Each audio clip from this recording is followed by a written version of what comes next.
Ang kwentong ito ay hango sa totoong buhay. Mula ito sa ating mga kabayan, si Eric, Tomas at Lando.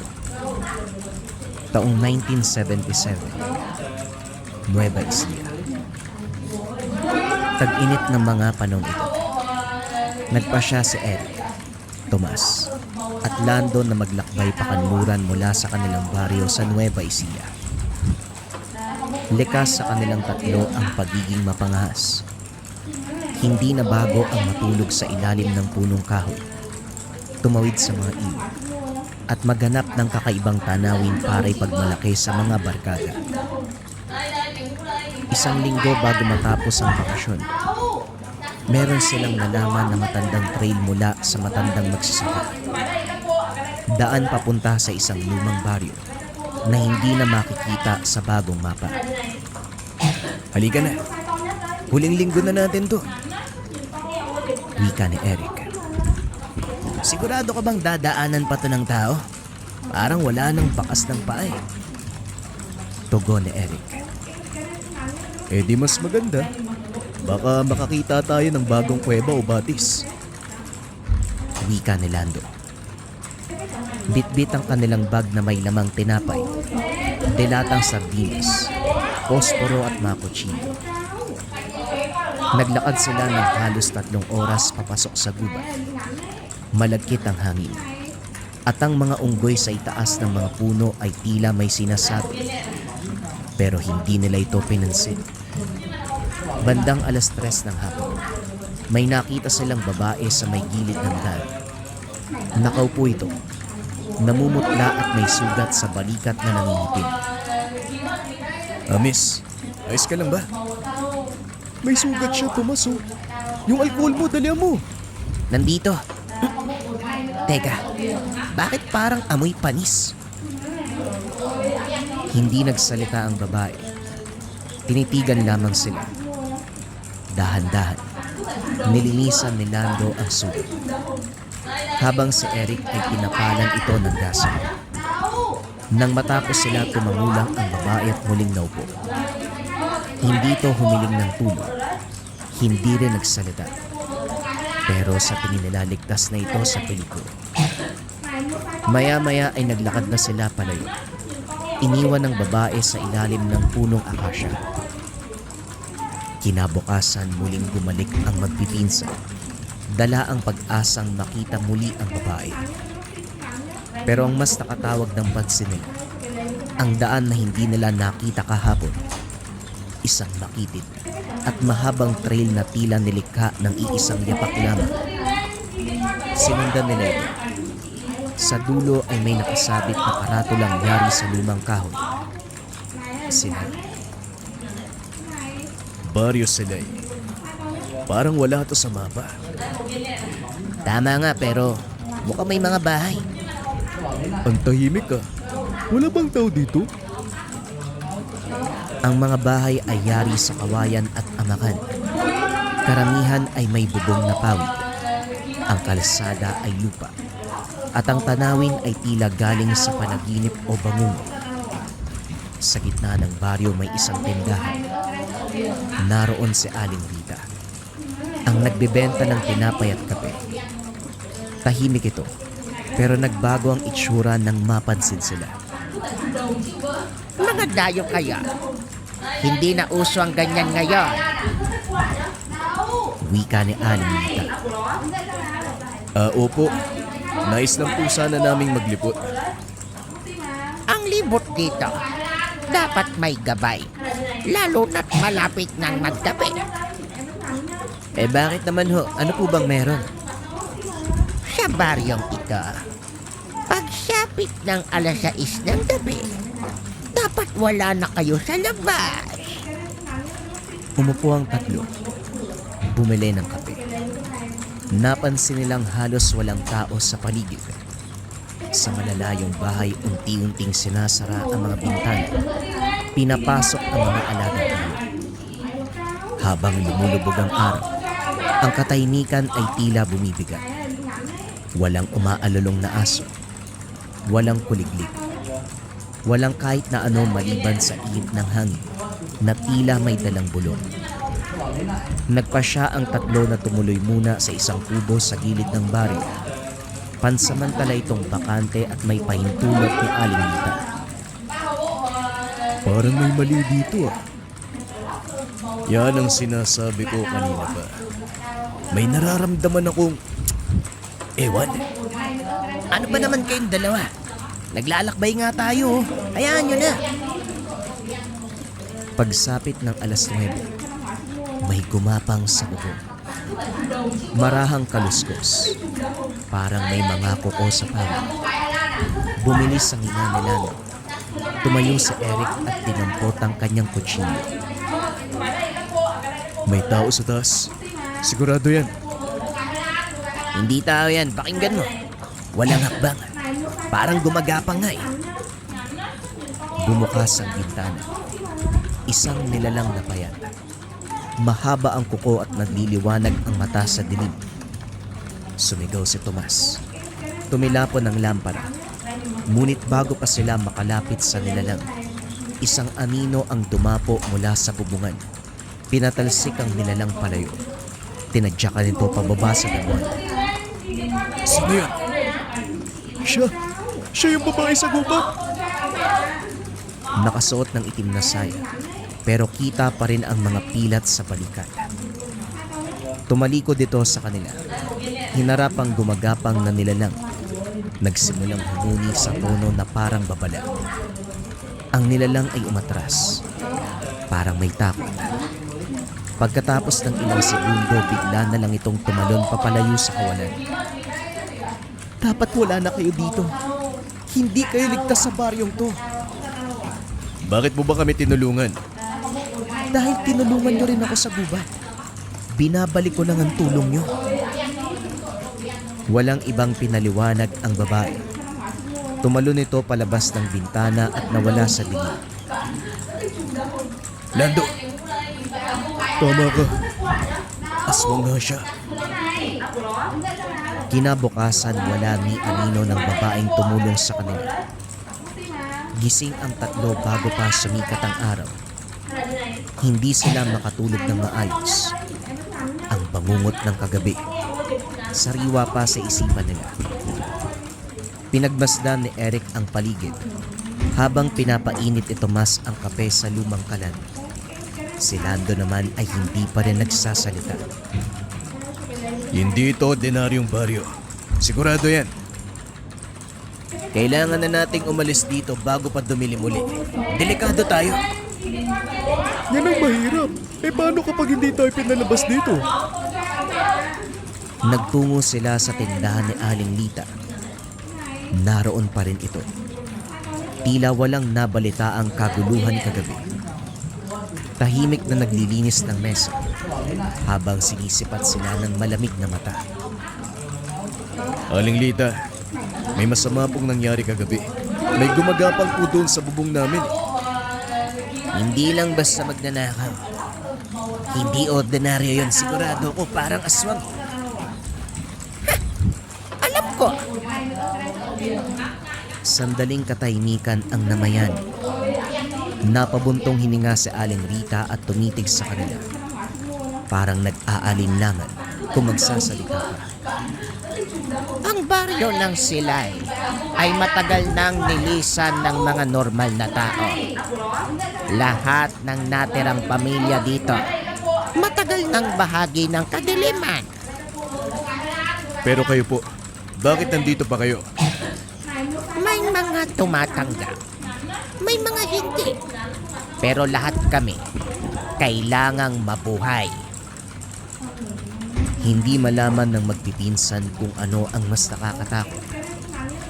Ang mga aswang o ang katotohanan na tila pinapayagan ito ng mga taga-baryo. Sabihin niyo po sa amin, bakit hindi po kayo umalis? Hindi mo basta-basta tinatalikuran ng lugar kung saan mo inilibing ang buong pamilya mo. Sa kalagitnaan ng usapan, isang lalaki ang dumating. Matangkad, payat, at may tungkod na bakal. Puting-puti ang buhok nito. May pilat sa pisngi. Si Mang Resty, ang pinakamatandang lalaki sa bahay. Walang nagsasalita habang naglalakad ito sa gitna ng kalasada. Pagkakita sa mga dayo, huminto siya at tila tinimbang sila ng kanyang mga mata. Hindi ko inaasahang may bisita pa sa ganitong panahon.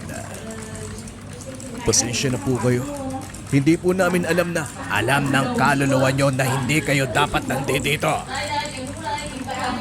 Walang nasabi ang tatlo.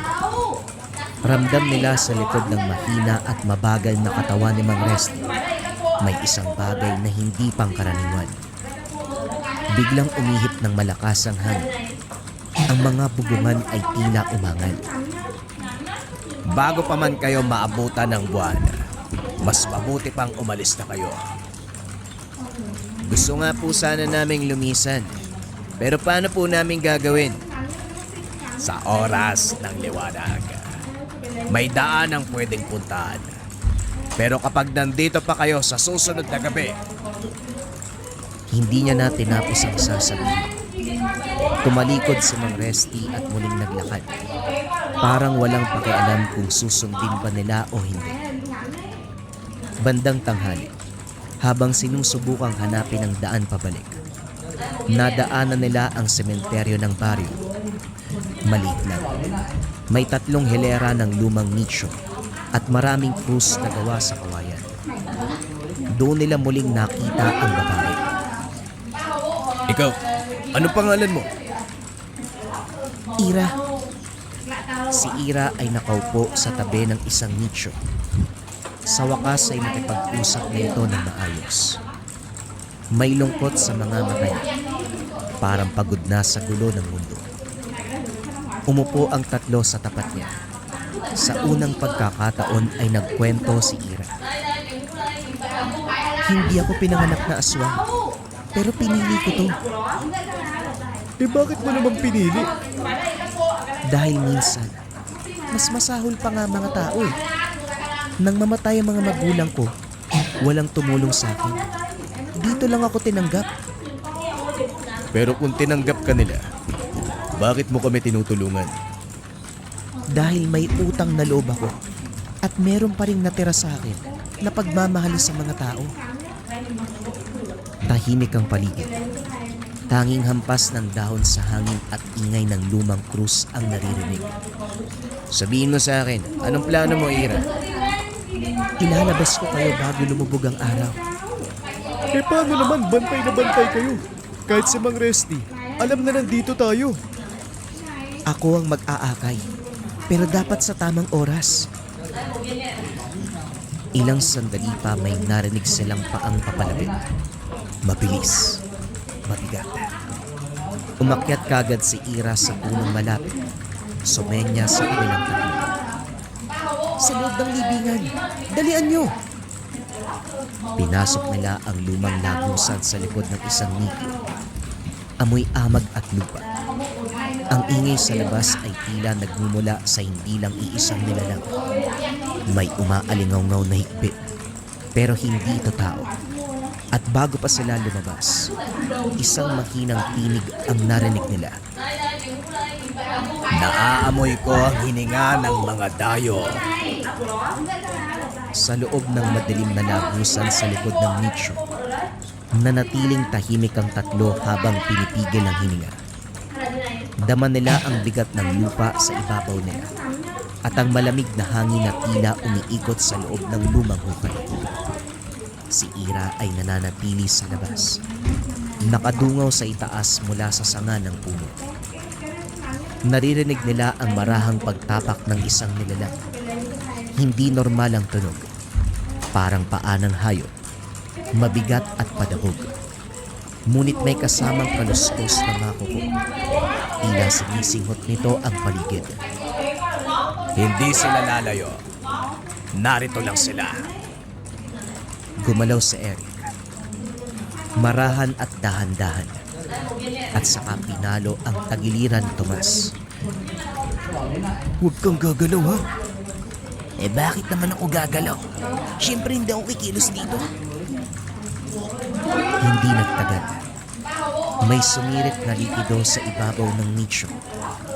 Parang laway o dagta na bubagsak sa lupa. Dinig nilang umalis si Mang Resty. Unti-unting lumalayo ang mga yabag papunta sa kabilang bahagi ng sementeryo. Ilang minuto pa. Bumaba si Ira mula sa puno. Singilip ang lamusan. Wala na siya. Pero hindi siya kumbinsido. Alam niyang nandito pa kayo. Teka, gabi na ba? Hindi pa. Pero hindi na tayo pwedeng dumaan sa dati niyong dadaanan. Alam niyo ni Mang Resty. May ibang daan pa ba palabas ng baryo? Meron. Pero hindi ito daan na nilalakaran ng tao. Muling tumahimik si Ira.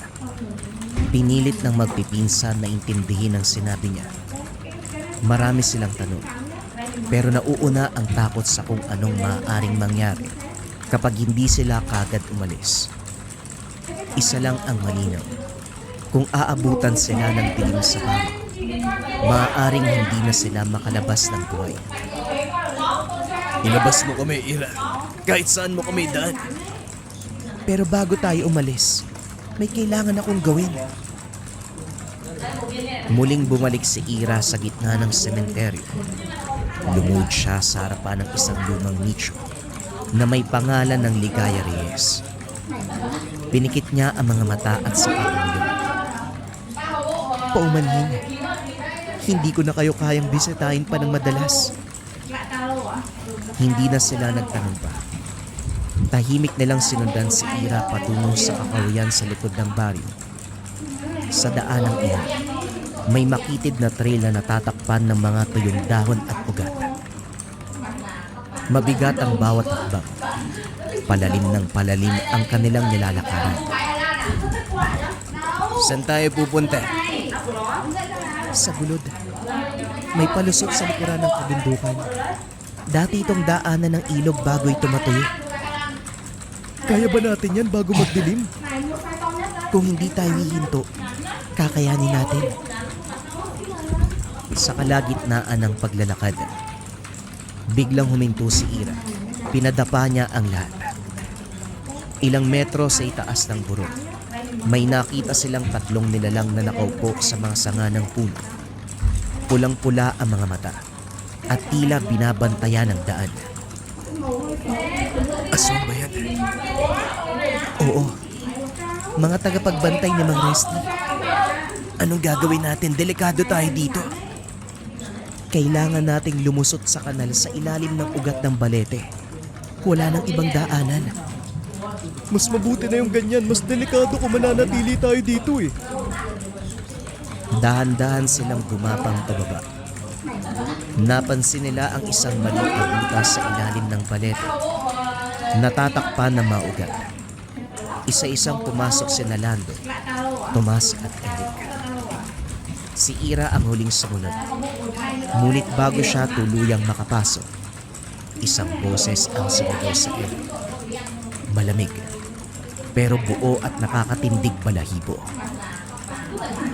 Ira, anong ginagawa mo? Napatigil si Ira. Lumingon siya at nakita ang matandang aswang na nakatayo sa ibabaw ng burol. Hawak ang isang sibat na yari sa buto. Sa likod nito, may 5 pang nilalang. Lahat ay aswang. Ang buong akala ko, tinanggap mo na bahagi ka namin. Bakit mo pinagtataksila ng sarili mong lahi? Hindi sila ang kalaban, Mang Resty. Alam mo yan. Hindi sila. E di pakita mo. Patayin at kainin mo ang isa sa kanila. Tumahimik ang kagubatan. Dinig ang tibok ng dibdib ni Eric. Si Tomas ay napakapit kay Lando. Handa nang sumugod kahit walang laban. Ngunit si Ira ay nanatiling nakatayo, nakaharap sa matanda. Hindi ako katulad nyo.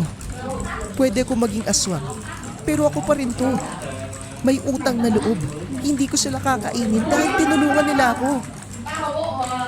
Sayang. Sayang ang pagpapasa ng lahi sa'yo. Tumalon si Mang Resty pababa ng burol. Tumalbog ang katawan nito. Para bang kasing bigat ng bato, pero kasing bilis ng paniki. Sa isang iglap, hawak-hawak na si Ira sa leeg. Hindi mo ko matatakasan, Ira. Sumugod na si Tomas. Hawak ang matalas sa kutsilyo. Tumama ito sa balikat ni Mang Resty. Nagulat ang matanda. Hindi inakalang lalaban ang mga mortal. Nagkaroon ng pagkakataon si Ira. Tinadyakan niya ang tiyan ni Mang Resty dahilan para kumawala at makatakbo. Bilisan niyong kumilos! Tara na! Tumakbo silang apat sa loob ng kanal. Makitid at maputik.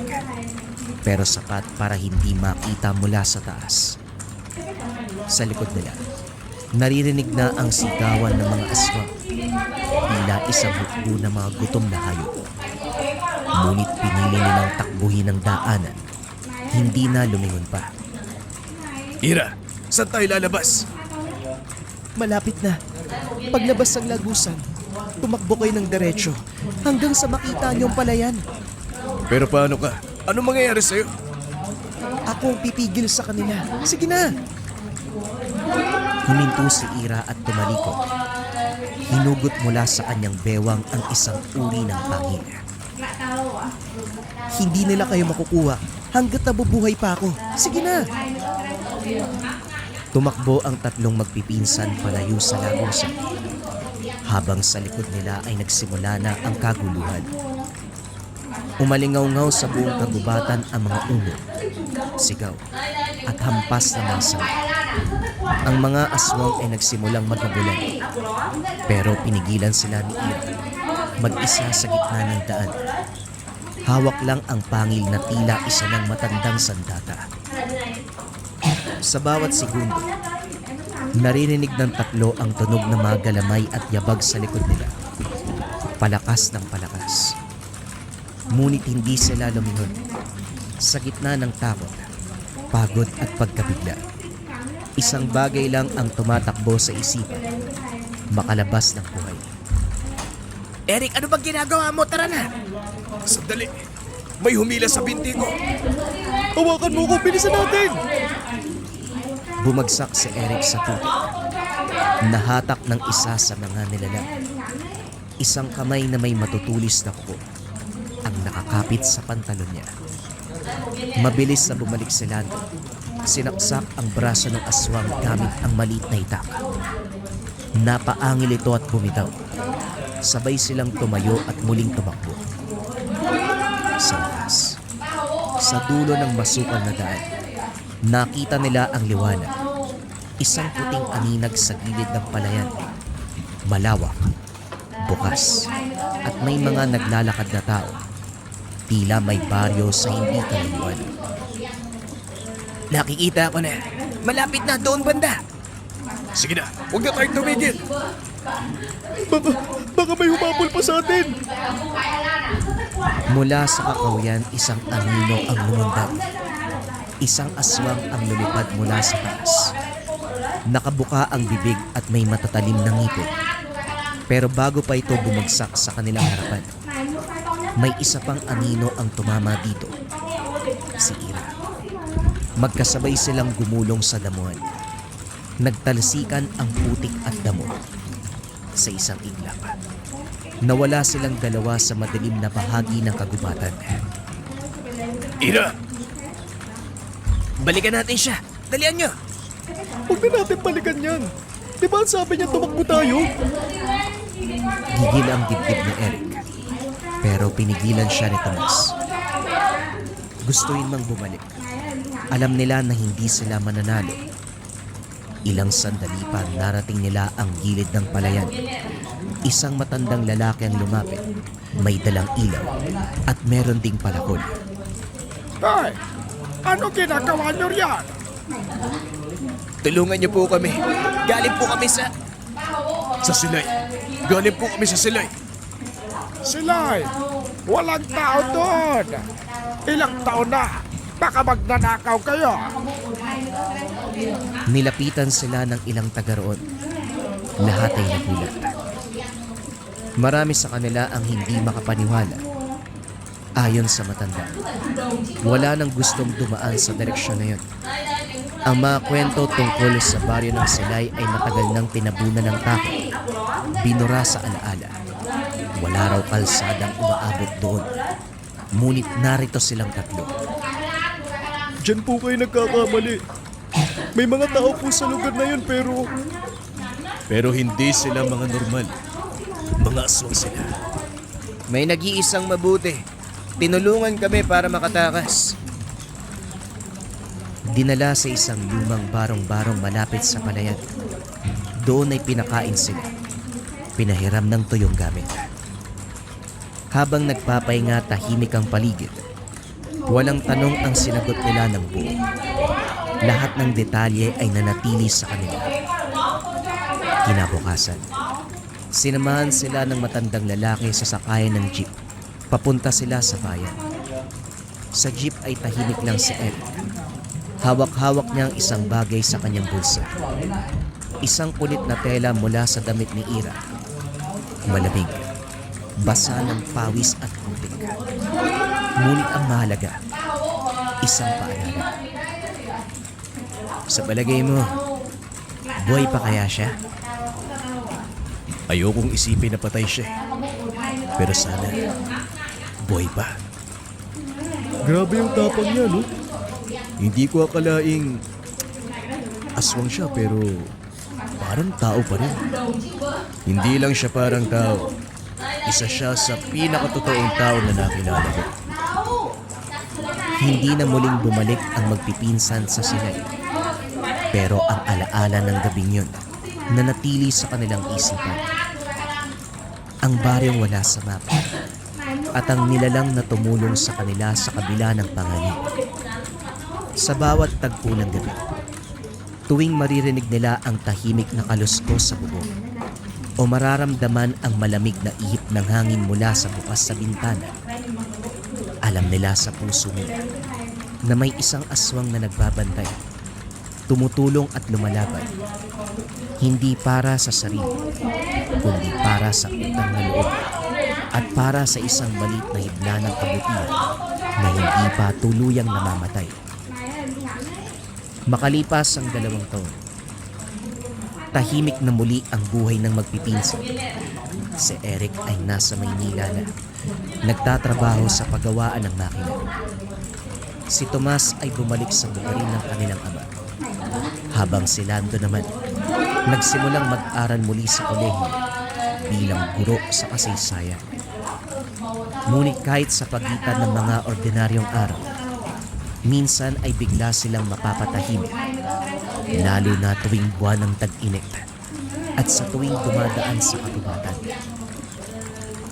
Wala ni isa man sa kanila ang bumalik sa Baryo Silay. Hanggang isang araw, may dumating na liham kay Eric. Walang pangalan ang nagpadala. Walang sala. May sulat na isang linya. Sa gulod ng balete, sa ilog ng tuyong gabi.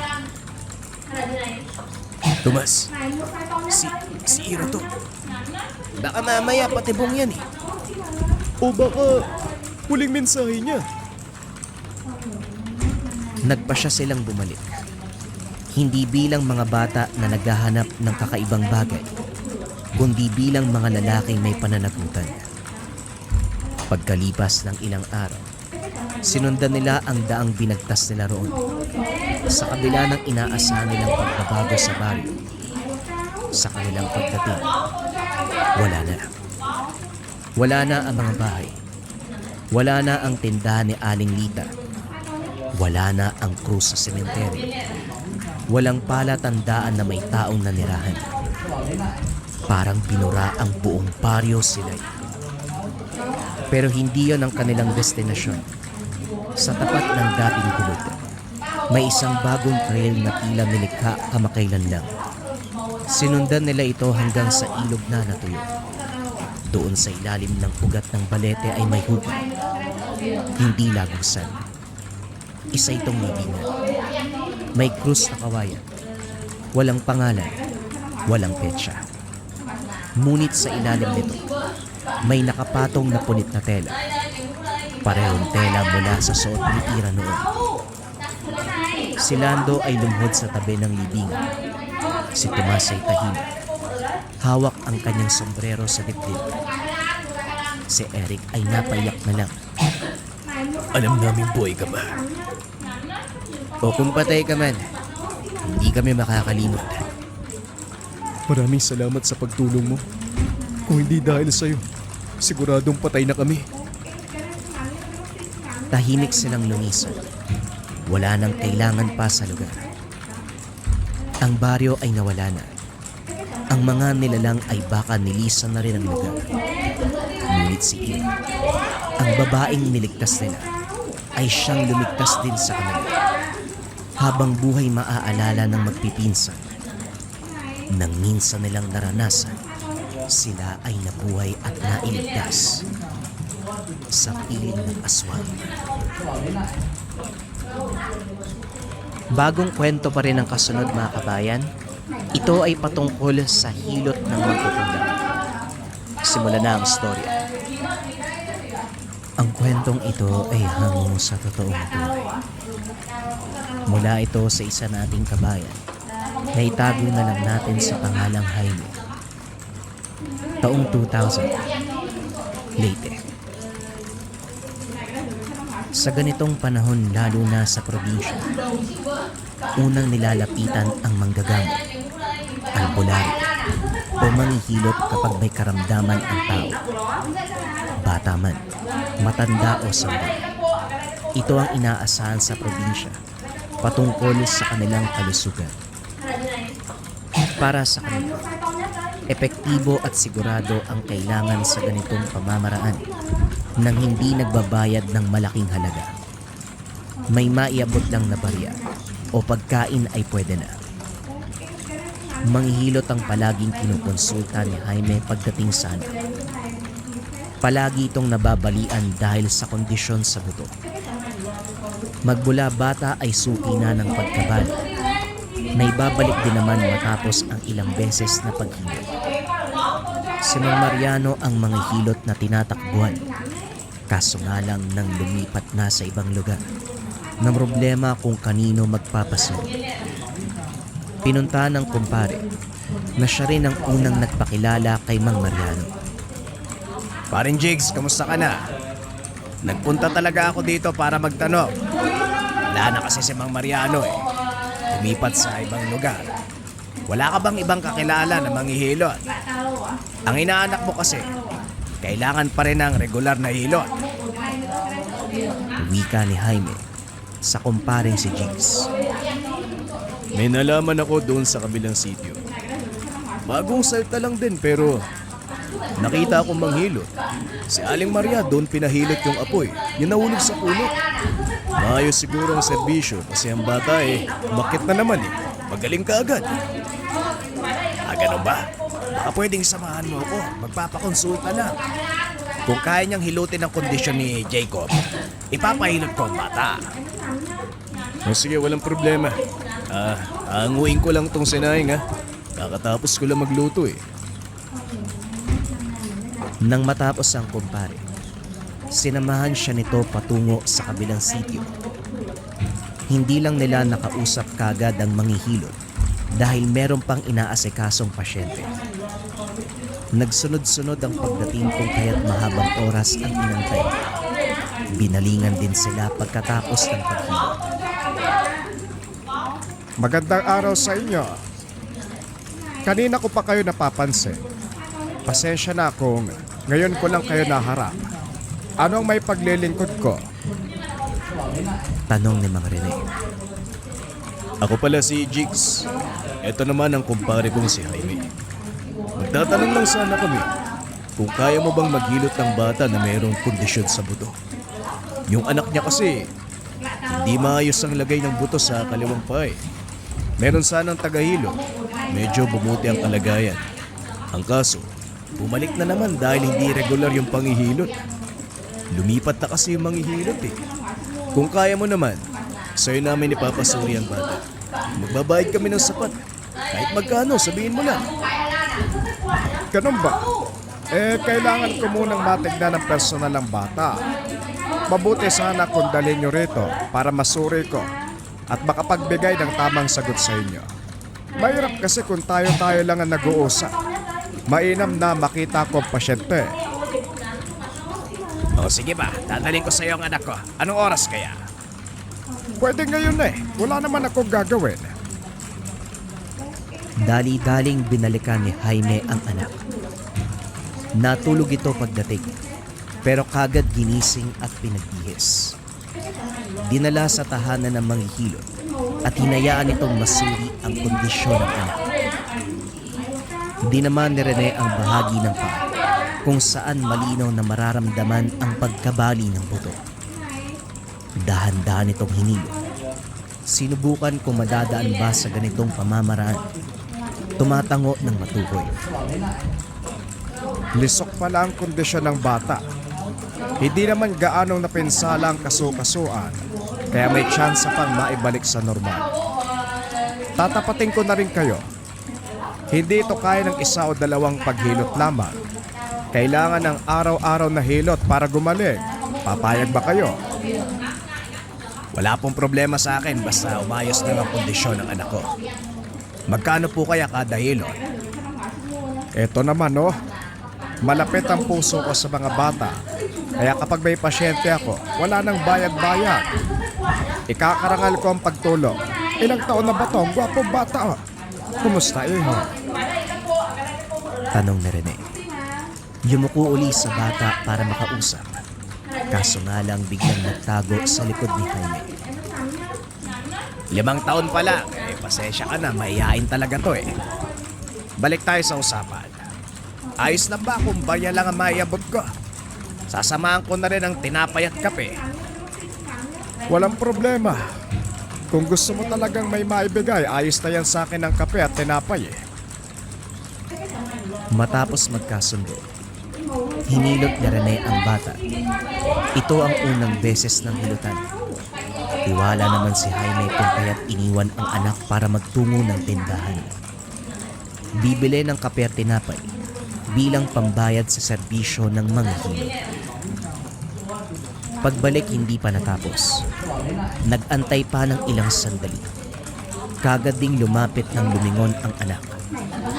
Makikita sa mga mata nito na nasasaktan. Niyakap bago maluwa.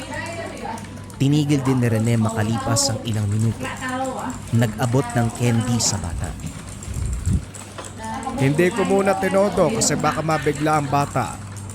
Hindi ko alam kung magaan ang kamay ng dating manghihilot. Ako kasi oo eh. Madalas sa inihilot ko umiiyak. Bata pa si Jacob. Parang nakakayang saktan. Ayos lang. Babalik na lang din kami bukas.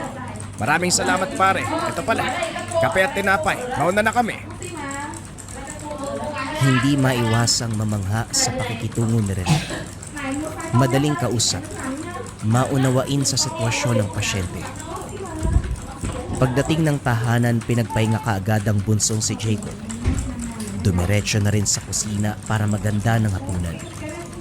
Kaso uminit ang ulo nang makita ang nagkalat na pinagkainan. Dali-daling pinuntahan ng panganay sa kabilang kwarto. Tulog ito pero pinilit gisingin.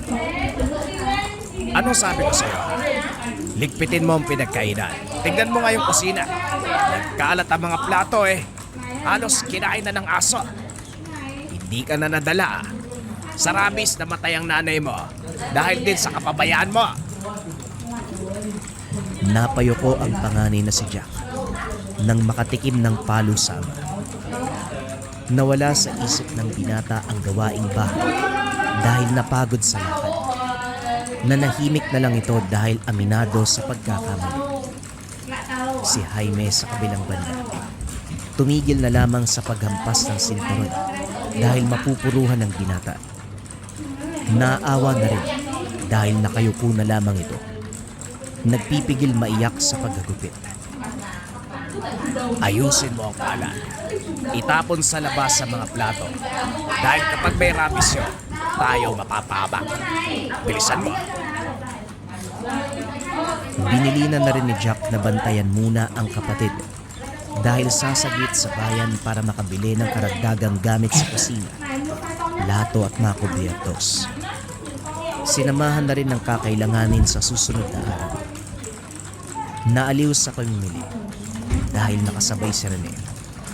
Palakwento rin ito kung kaya't madaling kasundo dahil si Jaime mahilig din makinig. May motorsiklo ito. Pinaangkas na rin siya para makatipid ng pamasahe.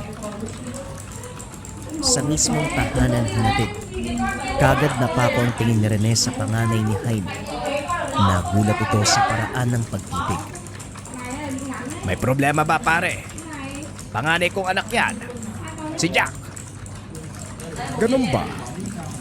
Kawig niya kasi yung nanloob sa amin sa dati kong terahan eh. Pero imposibleng siya yun kasi napakalayo mula rito. Natigilan ako kasi magkatindig eh. Pasensya ka na, mauna na ako. Hinatid ng tanaw ni Jaime ang manghihilo.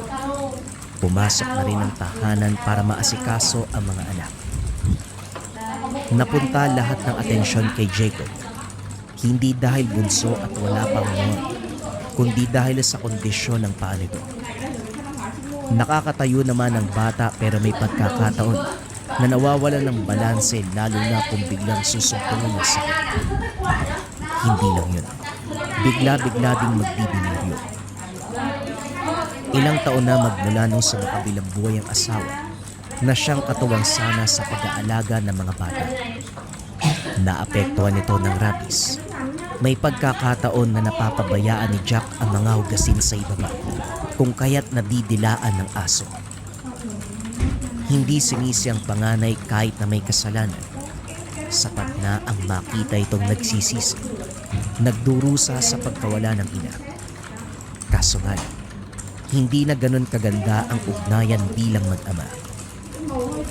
Hinayaan niya itong umalis, magpaalam man o hindi. Pinapaalalahanan na lamang na huwag kalimutang umuwi sa bahay. Nag-aaral ito sa high school at malapit na rin makapagtapos. Inintindi na ang ganitong edad, nagkakaroon ng barkada at madalas mag-aya kung saan-saan. Hindi naman siya nagkulang sa pagbigay ng pera para kahit papano makakasabay sa mga kaibigan na may kaya sa buhay. Sa ngayon, wala siyang naririnig na ginagawang kabulastugan. Tiwala rin siya dahil matinong bata. Kinabukasan, maagang dinala ni Jaime ang bunsong anak sa manghihilo. Kaso hindi muna inasikaso ni Rene dahil mamayang hapon pa dapat babalik. Isasakto na 24 oras bago muling hilutin. Ang ginawa na lamang ay nanood sa paghihilo. Madami ang dumarayo. Hindi rin kasi may kakaila ang husay ni Rene. Herbal na haplas lamang ang gamit at kakayahan ng mga kamay. Hindi rin may tatanggi na mabigat ang mga kamay nito. Mapapasigaw sa sakit ang pasyente, pero masisiguro ang resulta pagkatapos. Ilang buwan pa lang siya sa lugar, pero marami na ang tumatangkilik sa kahusayan. Minabuti ni Jaime na panoorin ang pamamaraan nito. Kung hilot lang ang pag-uusapan, walang pinagkaiba sa dating kakilala. Kaso nga, naiiba dahil iniihipan ng salitang Latin. Nang makatsyempo ay nagtanong tungkol dito. Rene, hindi naman sa pagingalam ano. Pero bakit mo iniihipan ng salitang Latin na mga pasyente? Napansin mo pala yon. Pamamaraan ko para madagdagan ang bisa ng hilot. Kung hilot lang matatagalan ng paggaling, may inaral akong dasal na mabisa ding ilapat sa karamdaman ng tao. Ito rin ang inaasahan ko bukod sa kakayahan ng mga kamay. Tumatango lang si Jaime. Nagpaalam na rin muna dahil hindi pa oras para ipahilot ang anak. Sa tahanan, muli na namang napagsabihan ng panganay. Iniwan sa baba ang mga hugasin. Naabutang pinagkakaabalahan ng mga aso. Napabalikwas ng bangon matapos mahampas ng sinturon. Maaga tayong mamamatay sa ginagawa mo dyan. Malaki ka na. Nasa wastong edad, pero yung utak mo hindi makaintindi. Ilang beses ko bang uulitin na huwag mong iwanan sa baba ang mga hugasin? Gusto mo bang matulad sa nanay mo, ha? Papatayin mo ba kami? Nahinto na rin si Jaime dahil nakayuko lamang ang binata. Nanginginig ang braso nito na napuruhan ng paghampas ng sinturon. Lumabas na lamang siya sa takot na madala ng galit at matuluyan ang anak. Napailing na lamang habang iniisip kung ano ang problema ng anak. Dati sumasagot pa ito kapag tinatanong. Lumabas si Jack. Hinayaan na lamang ito kung saan man nagpunta. Bumalik 10 oras ng gabi. Kunot noong napatitig si Jaime dahil hindi mapakali ang binata. Nanginginig, naluluha. Nawawala sa sarili na para bang may ginawang kasalanan. Balisang-balisa. Nagtungo ng kusina at lumagok ng tubig. Nagmamadaling pumasok ng kwarto at nagkulong. Sinubukang kausapin pero hindi pinagbuksan. Pinagpalagay na lamang ni Jaime na nakahanap ito ng kaaway. Kinabukasan, kinausap pero palang iwas. Hindi na lang din nagpumilit dahil baka magalit. Nagpaalam ito para pumasok ng eskwela. Si Jaime naman sa kabilang banda. Kinarga ang bunso at saka nagtungo sa barkada ng panganay. Napag-alamang nasangkot sa kalokohan. Nanloob ng tahanan kasama ang iba pang barkada. Ang sabi ng kaibigan, katuwaan lamang nila yon, pero hindi inasahang magkakasala. Nakabasag pero hindi natukoy dahil madilim ang paligid. Narinig ang boses ng may-ari. Isang lalaki pero hindi namukaan. Nakaalis naman sila bago naabutan. Hindi alam ni Jaime kung ano ang nararamdaman. Ang buong akalay sa eskwelahan lamang ang tungo ng anak magmula sa bahay. Yun pala, meron ng pinagkakabalahan. At ngayon hindi sa paaralan pumapasok. Dahil ang sabi ng kaibigan may napag-usapan ang nito. Hindi lang makasama dahil masama ang pakiramdam. Pagsapit ng hapon hindi pa rin nakauwi. Nagpunta na lamang sa tahanan ni Rene para mahilot ang bunso. Hindi rin niya maunawaan ang bahay nito dahil maraming kalat. Abala sa paghilot ng mga pasyente kung kaya't hindi pa matanong. Nang sila na lang ang inatupan, hindi napigilan ni Jaime ang sarili. Rene, ayusin mo ba itong bahay? At saka, kailangan mo ng karpentero, marunong ako. Nagbuntong hininga si Rene bago sumagot. Hindi nag-abalang tumingin dahil nasa paghihilot ang atensyon. Hindi naman. Nabasag lang ang mga gamit nung nakaraang gabi. May nakapasok kasi mga pusa. Nagkalat kaya nakabasag eh. Gusto ko nga makita muli para maturuan ng leksyon eh. Kahit pusa lang. Hindi naman natin kapareho mag-isip ang hayop kaya hindi masisisi yung mga yon. Huminto sandali si Rene para tignan si Jaime. Napailing na lamang ito at saka binalik ang atensyon sa ginagawa. May ugali ako na kahit hayop, kailangan pa rin maturuan ng leksyon. Hindi rason ng walang pag-unawa para matakasan ang kasalanan. Tao man o hayop o anumang elemento, kapag may atraso sa akin, makakatikim talaga. Napatitig si Jaime sa manghihilot. Hindi inasahan ang narinig na sagot. Nanahimik na lang din siya dahil mababakas ang galit. Pagkatapos mahilot ng bata, kagad nagpaalam dahil nagbabadya ang ulan. Pagdating naman ng tahanan na bungaran si Jack, maayos na iniligpit ang gamit sa kusina. Gayunpaman, hindi nadala sa kilos si Jaime. Pinagsabihan sa ginawang kalokohan pero napigilan nang makitang napinsala ang binti. Pinipilit na lamang makalakad pero ang totoo'y napuruhan ng puto. Jack, umaming ka nga. Ano ba talaga ang pinasok mo? Nagbibisyo ka ba? Sumagot ka. Hoy, huwag ka manahimik. Oo, sumasama ako sa mga kaibigan ko para magnakaw. Nagsimula nung hindi na sinustentuhan si Gabriel ng tatay niya. Sa kawalan ng pera, naisipan naming manloob, sumama kami. Sumama ako. Hindi ko naman alam na papasukin naming bahay, mapupuruan ako eh. Hindi kami naabutan pero may sinabi yun eh. Sinumpa yata kami. Ano ka mo, sinumpa? Eh sino naman at kasalanan nyo rin yan eh. Hindi kita pinalaking loko-loko. Pero tignan mo ang ginawa mo. Hindi nyo nga ako pinalaking loko-loko, pero hindi nyo din naman ako kinakamusta. Hindi nyo man sabihin, nararamdaman kong galit kayo sa akin. Hanggang ngayon ako pa rin ang sinisisi mo sa pagkamatay ni nanay. Hindi nyo na ako pinapansin. Puro kayo sermon, wala nang pagmamahal. Nagpantig ang tenga ni Jaime nang marinig ang mga salita mula sa mismong panganay nana. Aminado siyang masama pa rin ang loob dahil may kinalaman sa pagkamatay ng asawa. Pero kahit papano sinusubukan niyang magpakaalam. Alam niyang hindi sapat. Pero hindi niya akalain na ganito mag-isip si Jack. Ganyan talaga ang naisip mo. Oo. Hanggang ngayon, hindi ko pa rin nakakalimutan ang ginawa mo. Pero narinig mo ba ako manumbat? Hindi. Kasi ayoko mag-isip ka ng masama pero huli na pala. Nakatatak na dyan sa utak mo.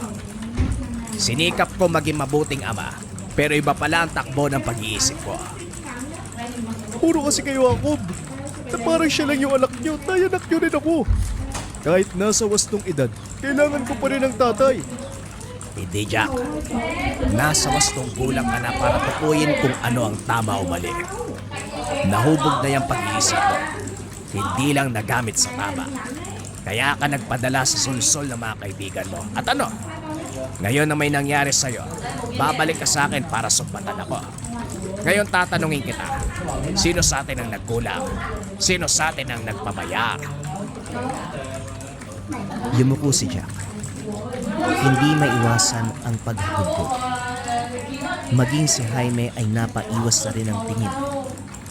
Mahabang katahimikan ang sumunod nang makitang namamaga ang binti nito. Dali-daling dinala sa manghihilot. Sinuri ni Rene, kaso hindi hinilot dahil lalala ang kondisyon kung gagalawin. Ang ginawa na lamang ay nilagyan ng halamang gamot, tiniktik na luya at dahon ng ampalaya. Maayos na binendahan at saka hinayaang magpahinga. Hindi rin mapakali si Jaime sa pagtitig ni Rene sa panganay. Naalala ang sinabi nito nung nakaraan. Kinabahan na baka isa ang tahanan niya sa naloob ng grupo ng alak. Sumagi rin sa isipan ang napag-usapan tungkol sa pagpaparusa kahit hayop lamang. Para malinawan naglakas ng loob na magtanong. Subalit sinabi nito, nakita ang kawig ni Jack doon pa sa dating tirahan. Ilang buwan na ang nakakalipas. Lumipas pa ang mga araw, tuluyang gumaling ang kondisyon ng bunso. Inatupag ng mabuti ni Rene. Sinubukan din ang ibang pamamaraan para mapabilis ang paggaling. Naibalik ng wastong posisyon ng dugo. Nakakalakad ng walang iniinda. Kaso sa kabilang banda, ang panganay na si Jack ang hindi pa lubusang magaling. Namamanasan pa. Panay lamang sa paglapat ng herbal at halamang gamot dahil ayon kay Rene. Lalong sasama kung hihilutin. Sinunod na lamang ni Jaime ang bilin ng mga hilo. Minsan sa isang linggo, kinakailangang dumayo sa tahanan nito para masuli. Binigyan ng sapat na atensyon, pero walang pagbabago. Sinumparaw kasi ang batang ko. Nasangkot sa panloloob. Nang mahuli sinumpa ng may-ari. Pare, sa tingin mo, totoo ba ang sumpa-sumpa? Ito bang nangyayari sa anak ko ganun din? Kung ang nagwika ay taong may kaalaman sa aral ng kaliwa, posible ang sinasabi mo. Para sa akin, napasama ang paglikot ng binata kung kaya't ganito kalala ang nangyari. Hindi niya siguro napansin, kaya ang sinisisi, yung taong nilooban nila ng bahay. Kung ganon, wala itong kinalaman sa sumpa. Eh mabuti naman. Nakakatakot kung ganon eh. Nga pala, hindi ba papalitan ng gamot? Parang walang pagbabago eh. Gabi-gabi dumadaing yung anak ko dahil sa sakit. Eh titignan ko pa. Sa ngayon naghahanap ako ng mabisang gamot para dito. Kaso matatagalan ang proseso. Hayaan mo, kapag epektibo, ilalapat ko kagad sa binata para bumuti ang kalagayan. Pati ako naawa na rin eh. Maraming salamat rin eh ha. Wala na kasi ko ibang mapupuntahan ko, hindi ikaw lang. Kung sa ospital pa, malayo tapos magastos. Wala akong sapat na pera. Tumango sa Rene. Tinapik siya sa balikat para ipaabot na huwag mag-alala sa kalagayan ng anak. Todo naman sa paghahanap ng mabisang gamot si Rene. Bawat halaman at ugat na madadaanan sa buhay, kinukuha at sinusubukan sa katawan. Kaagad ding itatapon kapag hindi mapapakinabangan. Buong linggo, gumugol ng oras para dito hanggang sa nakabuo. Dali-daling tinawag si Jaime at pinapunta sa tahanan ng binata. Kinarga ito dahil hindi makalakad sa pamumanas ng binti. Sa gilid ito pinadiretso ni Rene. Pinalabas si Jaime para personal na makausap ang pasyente. Palakad-lakad sa harapan ng pintuan si Jaime. Nagdarasal sa kaligtasan ng anak. Samot-saring ideya ang pumapasok sa isipan. Kahit buo ang tiwala kay Rene, hindi pa rin maiwasang kabahan. Matagal sa loob, walang alam kung ano ang nangyayari dahil sobrang tahimik. Nakainga nang lumabas ang manghihilo, makalipas ang ilang sandali. Nilapatan ko ng gamot si Jack.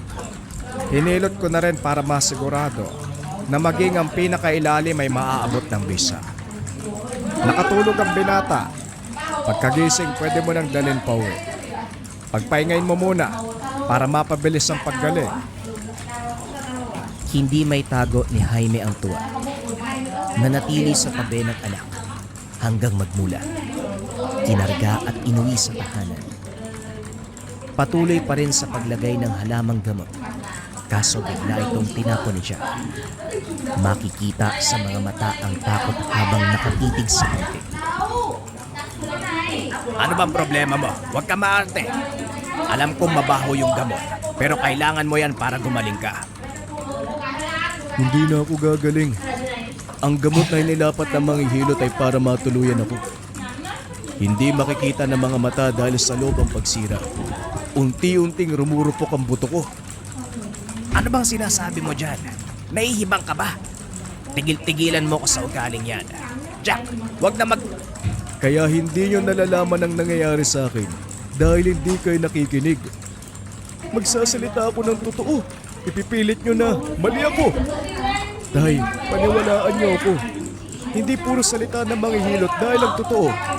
Tahanan niyang nilooban namin ng mga kaibigan ko doon sa kabilang bayan. Kamakailan ko lang naalala. Nakita ko yung pinaglagyan ng abo ng asawa at anak niya. Yun ang nabasag ko eh. Habang nasa kwarto, hindi pang gagamot ang ginagawa, kundi paglapat ng sakit sa akin. Ang karamdaman ko ito ay wala ng kagalingan. Mamamanas, rurupok ang buto, hanggang kumalat ang impeksyon sa buong katawan at mamatay ako. Natahimik ang binata ng masampal ni Jaime. Hindi alam kung bakit ginawa pero sinisi ang binata kung bakit hindi kagad nagsabi. Sa puntong ito, naunawaan ang lahat ng pag-uusap nila ni Rene. Hindi pwedeng baliwalain dahil nasaksiyan kung paano ito sumambit ng mga dasal. Dali-daling pinuntahan si Rene, kaso nga lang wala ng tao sa tahanan. May nakapagsabi na kakaalis lang. Wala ring nakakalam kung nasaan. Hindi mapalagay si Jaime.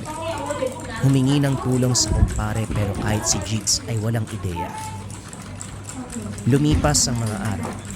Nagkatotoo ang sinabi ni Jack. Unti-unting narurupok ang buto. Lalong namamanas ang binti mula sa mismong hita pababa sa paa. Nahinto sa pag-aaral dahil hindi na makalakad. Nanghihina na rin mismo ang binata. Hindi na tumatanggap ng pagkain ng katawan, panay tubig, tapos isusuka.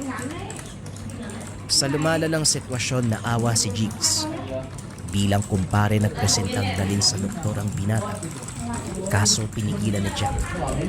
Aniya, wala nang kagalingan ang kalagayan. Ito rin mismo ang sinabi ni Rene, pagdudusahan habang buhay. Pagsapit ng gabi, sumugod si Jaime sa tahanan ng manghihilo. May napadaan sa kanila at sinabing dumating na si Rene. Dire-diretso ang pagpasok. Hambalusin na sana ng tubo nang makita ito nagluluksa sa harapan ng pira-pirasong buto. May nakasinding kandila sa paligid. Huwag mong isipin na sinusubukan kong tumakas. Umuwi ako sa amin para kuhain ang mahalagang bagay. Siguro naman nandito ka para sa anak mo, hindi ba? Wika ni Rene. Nakaluhod sa harapan ng mga buto. Walang yaka. Pinagkatiwala ko sa iyong anak ko. Pero anong ginawa mo? Anong ginawa ng anak mo? Yan ang dapat na tanong.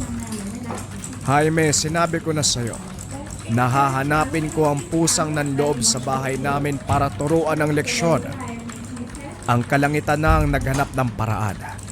Isipin mo, lumipat ako dito nang walang inaasahan. Pero nakita ko ang pusa na nangwasak sa mahalagang gamit. Ang pinaglagyan ng abo ng asawa't anak ko.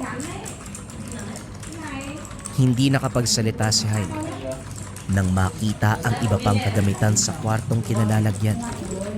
Nagbagong ideya, puro pang kulang. Kung kaya't nag-isip ng ibang paraan kung paano pakikiusapan.